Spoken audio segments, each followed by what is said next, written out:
Quinnipiac Falls sports team left in playoffs after men's soccer lost in semifinals, and winter sports are in full swing on the ice and the court. We have all that and more. Bobcat Breakdown starts now.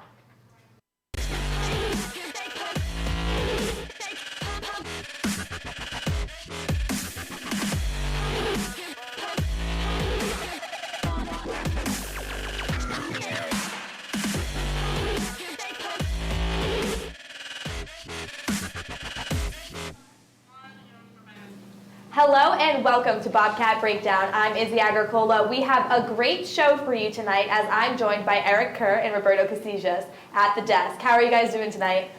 Izzy, I'm doing great. You know, week before we go out break here, Thanksgiving, get ready to enjoy some turkey, but I'm glad to be here right now with my man Roberto, debating him on the desk for my first time here at Bobcat Breakdown. Yeah, your Movember's starting to look really good. I shaved today, yeah, so at least you got beard, that on me, but let's see how it goes tonight. Let's have some fun. Hey, it'll be more than the beard.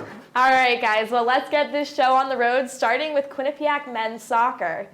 The number 2 seeded Bobcats lost to number 3 seeded Iona in the MAC semifinals last Thursday. Guys, what's the main reason the Bobcats lost this game? Do you want to start this one, Roberto? Sure. I'm just going to go ahead and say that it was the lack of creativity that lost them this game. I was there in the stands watching, and for the first half, it was a very competitive match, back and forth. Not a lot of clear chances, but it was a hard-fought game, especially in the midfield. But the difference to me is that Iona had 2 moments of magic with plays that developed in the middle of the field, and Quinnipiac just didn't have that the whole game. They didn't push the ball forward. They didn't have a lot of creative plays in the middle of the field. They had Malcolm Moreno there, reigning defensive player of the year for the MAC in Iona, fantastic center back. Tomas Vekula struggled. We had seen him come up in a rising, and this game I thought he struggled a lot. On the regular season game, although they lost against Iona Bragg-Assen, another first year, he had a fantastic game. Coach Eric DaCosta said that it was his coming out party, basically. So I think Iona watched a lot of tape on Bragg-Assen, and they were able to contain him much more. And I think finally this was the first game in a while where they really missed Rashawn Daly. And I think that the lack of creativity in attack was what they had missing. Yeah, I definitely agree with you, Roberto. I think also they just fell into too deep of a hole. You know, getting down a 2-goal game early to a team like that, they got down 2-0 in the first period. You know, at the end of the day, they scored a goal like right at the end of the regulation, but it's just too little too late, and they just made some costly mistakes. One of them being when Jeremy Mazzola tripped over Romero Nahim to cause that penalty kick in the first place that allowed Iona to get that 2-0 lead. So both times they played them, Iona got that 2-0 start, and from there it just fallen too deep of a hole. You mentioned some players that also didn't play well that game. I also saw that Eamon Whalen only got 1 shot on goal that game, leading goal scorer for the team too. So he had his chance too. He just misfired. But yeah, I think going down on that big of a hole and then complemented with the lack of attacking ability or ideas that game, lack of clarity, I think that was what they dug their own grave. Yeah, for sure. Now, this is the second year in a row the Bobcats have lost in the MAC tournament. They lost last year in the finals. After coming so close 2 years in a row, what pieces do you guys think this team needs to get over the hump and win a MAC title? Well, I think the pieces are there. They just need to get more experience. The development is a big thing for this team. On this roster, they had 9 first years in total, and that's the most for any graduating class on this men's soccer team. You know, with players like Tomas Vekula, Bragg-Assen, you know, they had good performances this season. Tomas had 6 goals. It was second place on their roster this year. So those kind of players, like, they weren't able to step up. They were a little consistent, as you mentioned, Roberto, in that Iona game. So those players need to find that more experience, along with those 6 other sophomores in the team as well. Maybe also gaining a better sense of maturity is with that as well. You know, with Jeremy Mazzola making plays like that, tripping over Romero Nahim to cause that penalty kick. It's just, at the end of the day, it's just getting more experience, grooming and developing those players. And with that, they'll definitely have the pieces to win that MAC championship. I agree they have a lot of the key pieces already in place in order to go back on a deep run. But I think that twice in a row now they've gone out because what they need is a bona fide playmaker in the middle of the field, a true number 10. What Selena Salas is basically for the Quinnipiac women's soccer team, that's a player of that style is what this team need. We saw it as soon as they got down, and during many of the games this season, they were content to just try the long ball and play the wings and try for a moment of magic in the wings from Brock Austin, maybe even Romain Danilou, and trying to find just crosses that at the end of the day wasn't good enough. I think they need a player in the middle of the field. They have Paulo Suarez coming back, so perhaps he's able to get into that role. And when they go down, the problem is that they become too predictable. So I think that they need a player in the middle of the field that can attack instead of just going to the wings. Yeah, I don't agree with Roberto. I mean, any team needs a good playmaker, right? Rashawn Daly was definitely that guy for him last season. I think they got to do the same thing in the future. Now, considering their season ended last week, it's probably way too early to predict how next season is going to go for the Bobcats, but I'm going to ask anyway. Guys, what is the program going to be like next year, especially because they're losing top scorer Eamon Whalen? I'll take this one. Yes, it's true they're losing Eamon Whalen, but at the same time, the backbone of the team is coming back. Players in all the different lines are going to be back next year. Jared Masola, Henry Weigand, Simon Hellinger, Thomas Vikula, all of them are going to be back, and they're all players that play in different positions in different lines of the field. So again, they already have players that can fill the roles of those who are leaving. As you mentioned before, very impressive season by their first-year class. Brock Austin, Henry Weigand, Tomas Vikula, and a lot of other players. Domin Bosic played most of the game against Iona. They are trusting a lot of their young players, and I think, as you said, more of experience is going to be good. They're going to be right back in the mix, but at the same time, I think the MAC is very competitive, and the only problem I see is that this Iona team that they just lost to, all the big names are coming back. Mauro Bravo is coming back. Romero Najim is coming back. Malcolm Moreno, the center back. So it's going to be very interesting next year, I think. Yeah, I think definitely I agree with you for that, Roberto. I mean, as you mentioned, those underclassmen are going to come back. They're still going to have a solid team. So by no means will they miss the playoffs. And they could make a deep run again next year. But with, like you said, with Iona all those returning players, they're going to have that experience. And ultimately, I think they won't be a championship team next year. But within the next you're already calling it that they're not I don't gonna think. win it Yeah, next I year? don't think so. I think it's like Iona is a tough team to beat. You know, you have teams like St. Peter's as well. Only lost one game Against Quinnipiac. Yeah, that's true. That's true. But I just don't see them as a championship team just yet. Maybe in the next couple of years. There are 9 freshmen on this team, 15 underclassmen in total. So I just don't see it. I could see it, but we'll see. We'll see next year. All right, guys, with men's soccer out, the Quinnipiac volleyball team is the only fall sport still in season for Quinnipiac. They play their first playoff game on Friday against Ryder. The team had a rocky start to the season, losing 3 in a row. So who or what allowed this team to turn around and clinch a playoff spot? Well, I think this is the obvious answer here. Coach Kyle Robinson, he was the new guy that stepped in, and did he do his job this year, huh? You know, there were players in this team last year that barely got really any playing time, Roberto. Like Callie Oates, for example, struggled to find the floor. Same thing with Maggie Baker. But Coach Robinson was able to take these players under his wing and develop them and make them big-time players. You know, players like Callie Oates, as I mentioned, she was the top 5 for most efficient hitting in the MAC. And she also was second in the team in kills, where she couldn't even find the floor last season. Same thing with Maggie Baker.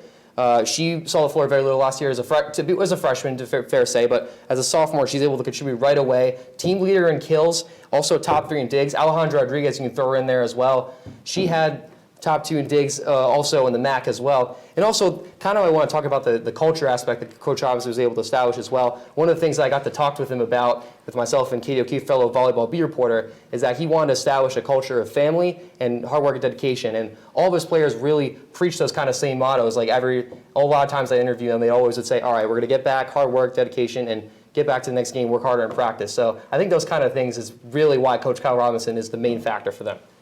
I think that was the obvious answer. I decided to go a different route. Oh, okay. Tell me, Eric, what's the most important position in volleyball? The setter. That's your answer. Okay. First year, Ariana Diaz is the main reason why this program completely turned around.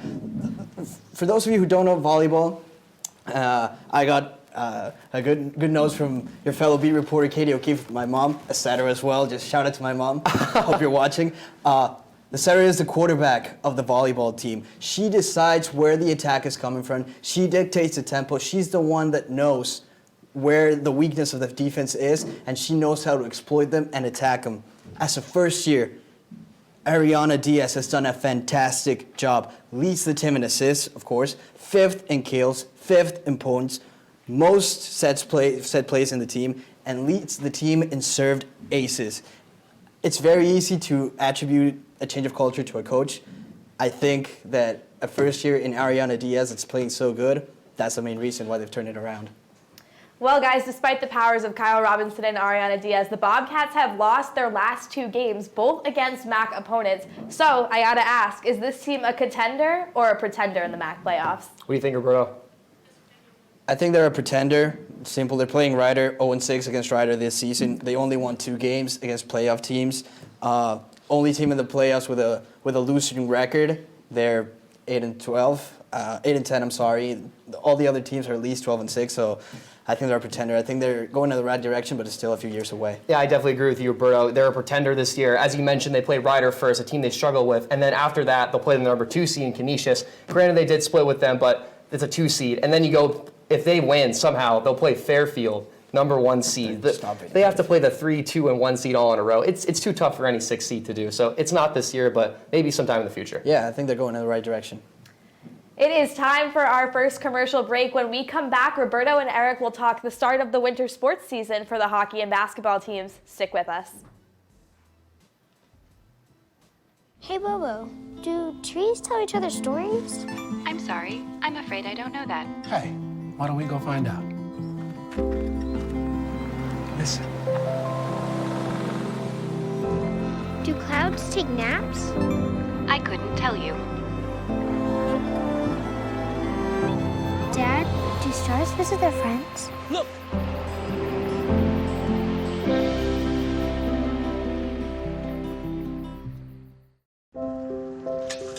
I want to eat apples and bananas. I need to eat apples and bananas. Why can't I eat apples and bananas? Support the Feeding America nationwide network of food banks to help provide meals to those in need. Join us at feedingamerica.org.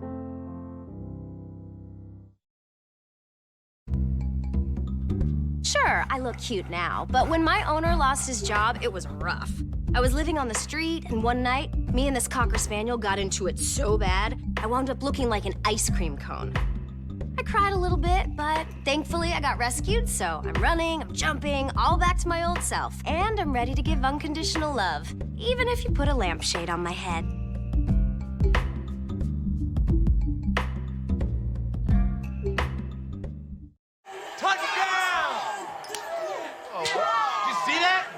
We scored? Yeah, we scored going to the playoffs. I can't believe I missed that.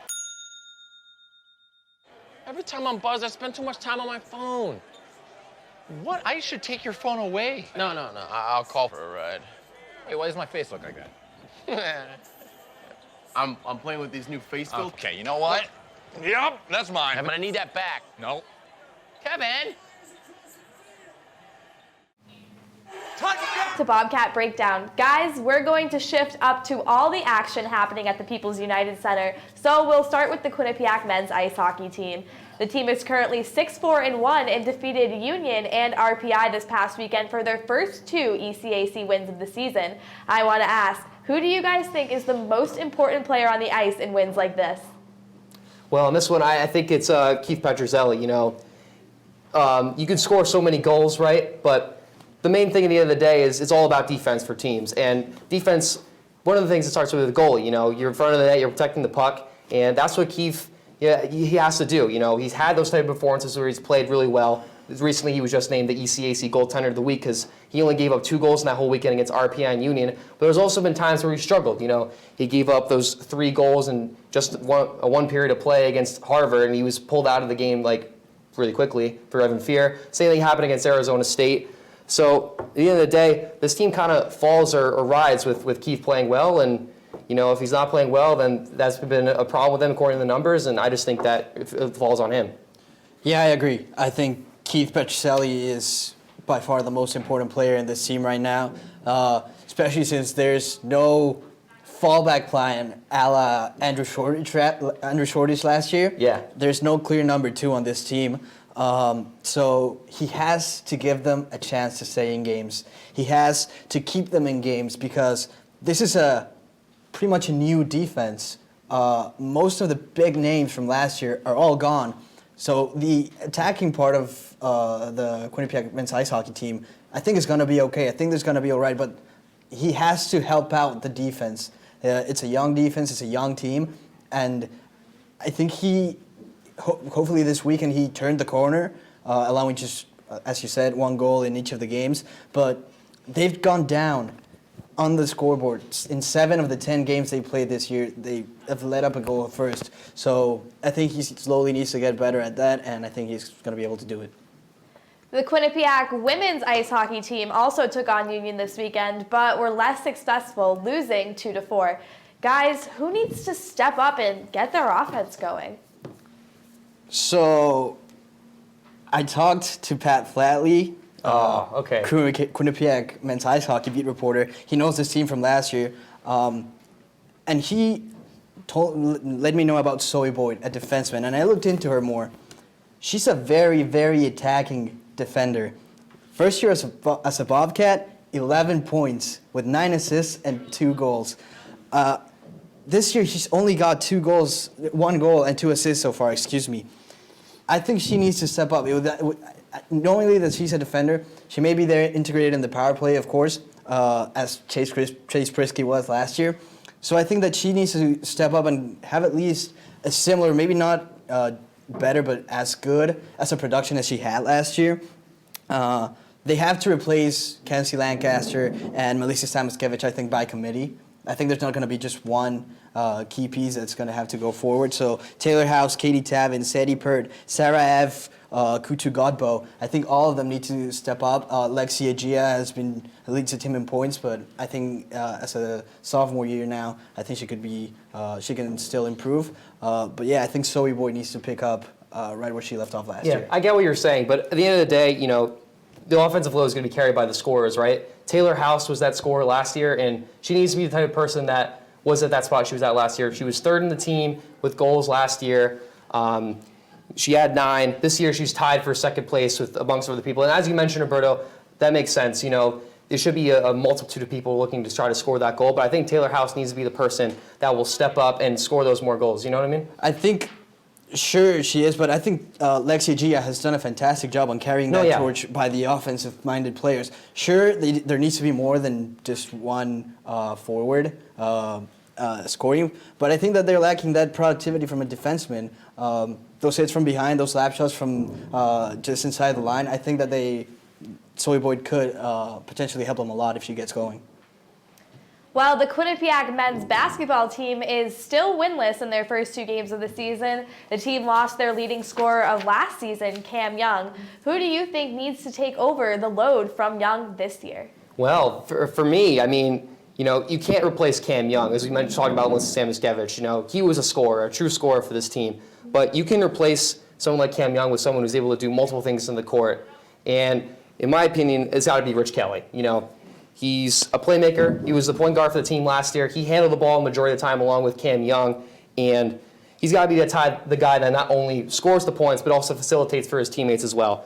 He did that solid job against Brown. He had 13 points and 5 assists in that game. And that's why they were almost able to pull off the upset and beat them on their own home court, right? Yep. You have players that you got to look for out as well. Like you have Matt Belanc, who scored 23 in that game, Jacob Bergoni, who had 13 points in that one as well. And then you have 2 solid big men down low who can crash rebounds and get dunks for you for there, and Kevin Marfo and Seth Pinckney. So I think in terms of the key to drive this offense, it's not necessarily just a scoring presence. It's got to be someone that can do 2 things, passing and scoring, and that's Rich Kelly. I agree. I think that Rich Kelly will lead this team in points and scoring by the end of the year. But again, Baker Dunleavy said how lucky they were to have a player like Cam Young last year. Oh, yeah. And I think there's going to be, again, a lot of bodies needed to replace him. Jacob Rigoni, as you mentioned, will be very important. Probably Kevin Marvel will lead them in the defensive side of the field. So I think that's going to of the court. I'm sorry. So that's going to be important. But I'm going to touch as well heavily on the 2 first years, Matt Belong and Savion Lewis. I think they're going to have to be very, very important contributors, and they have been so far in the first 3 games of the season. Lewis's ability to drive to the basket is going to be very, very important, and Matt Belong is just an all-around, do-it-all capability, so I think that those 2 players are going to be of huge importance. Going to school in New England, we never know what the weather is going to be next. And while we still can't predict that, we can get the weather report for how some of Quinnipiac's teams are doing.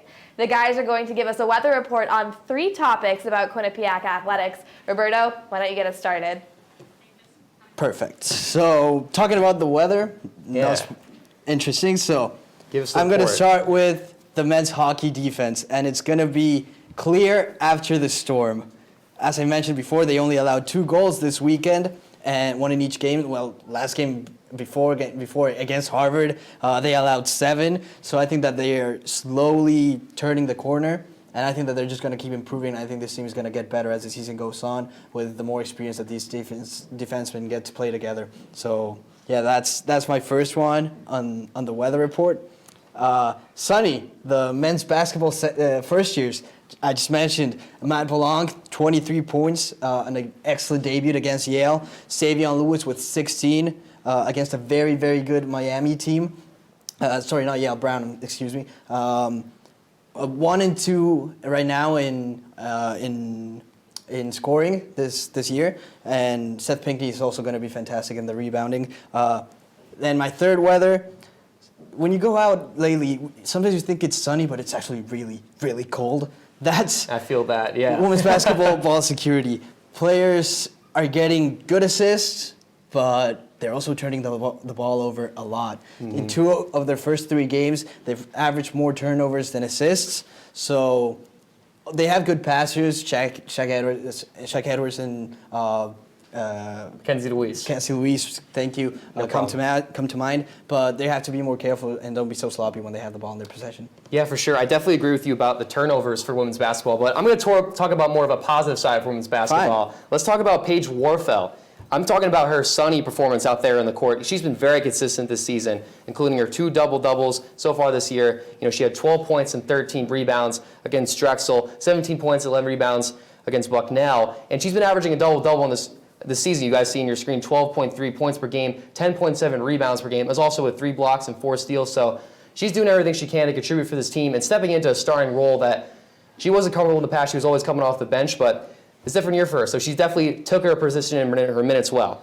My secondly, Keith Petruzzelli. I'm going to talk about him as well. I have overcast for him, Roberto, because interesting. Because with an overcast, you can have a mix of sort of, you don't really know what you're going to get, right? Yeah. Same thing has been changing. Exactly. The same thing is with him and with Keith this year. He's had his good days. So those are the kind of the sunny performances where the sun's peeking out of the clouds. But other times, it's rainy and cloudy with the subpar performances against teams like Harvard and all those guys. And then lastly, for volleyball, I have mostly cloudy for how they will fare in the playoffs because, as we mentioned, we both said they're pretenders. It's good. It's the little sun in there that they made the playoffs. But however, at the end of the day, Roberto, they're a pretender. They have a tough road ahead, and it's not clear how they're going to do with having to face the number 3 seed, the number 2 seed, and the number 1 seed all in a row. So it's going to be a tough road for them. But it's good. It's sunny and clear that they're in the playoffs. So yeah, I agree with you. Well, we are going to take our final break, but don't go anywhere because Final Roars are up next.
Welcome back to Bobcat Breakdown. Glad you are still with us.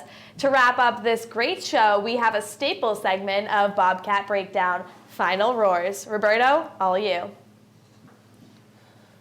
The Quinnipiac men's soccer season ended dramatically this past Thursday. The elimination also signified the ending of one of the greatest careers in program history.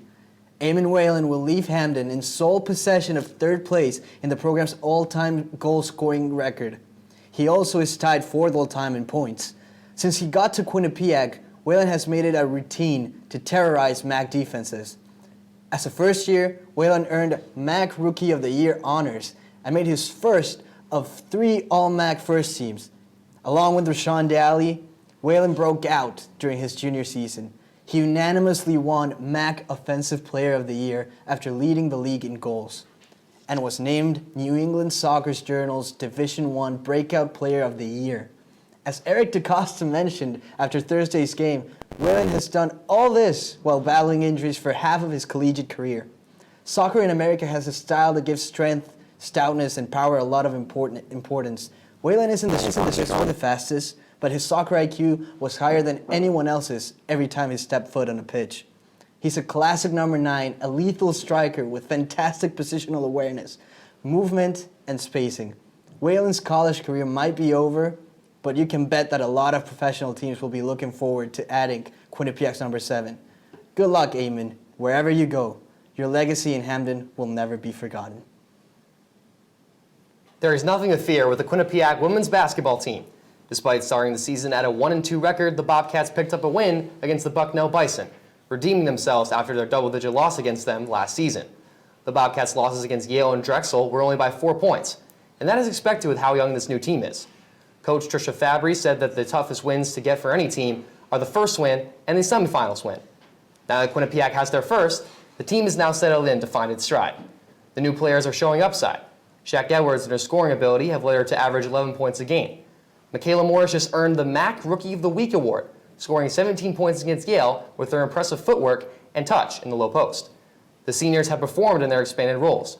Taylor Hurd moved from the bench to the starting lineup and is averaging 10 points a game and shooting 50% from the three-point line. Paige Warfel is averaging a double-double of 12 points and 10 rebounds with her minutes as a starter. Quinnipiac will get the chance to show the nation that they're capable of winning without last year's core against number 4 Maryland this Saturday. With this opportunity, the Bobcats could shock the world. From an outsider's point of view, Quinnipiac field hockey head coach Becca Main had a lot to celebrate this season. 25 years at the helm of the program and her 200th win, becoming the 21st active Division I coach to reach this milestone. So why did Main call this one of the worst seasons in Bobcats field hockey history? The Bobcats went 5-13, the same record they had when they joined the Big East in 2016. In fact, the Bobcats have not had a winning record since 2013. Numbers-wise, it's the same old average field hockey team Quinnipiac has had for 25 years. So how could this season be one of the worst? Was it one of the worst? Kind of. This year's team had a lot of potential, a solid core of seniors with talented underclassmen. Following this team all season, I saw so many bright spots, but they went from making top 10 plays to letting in 5 goals in the same game. They were inconsistent. They had the potential and could not capitalize, and I think that's more disappointing than their record. So I agree with Maine. This was one of the worst seasons in Quinnipiac field hockey history. That is all the time we have for you guys tonight. Make sure you head over to our Twitter at Q30 Sports and at QBSN for more Quinnipiac sports content, and check out our website at Q30TV.com and at theQBSN.com. From everyone behind the scenes, Ruru and Eric, I'm Izzy Agricola. Have a great night and a happy Thanksgiving.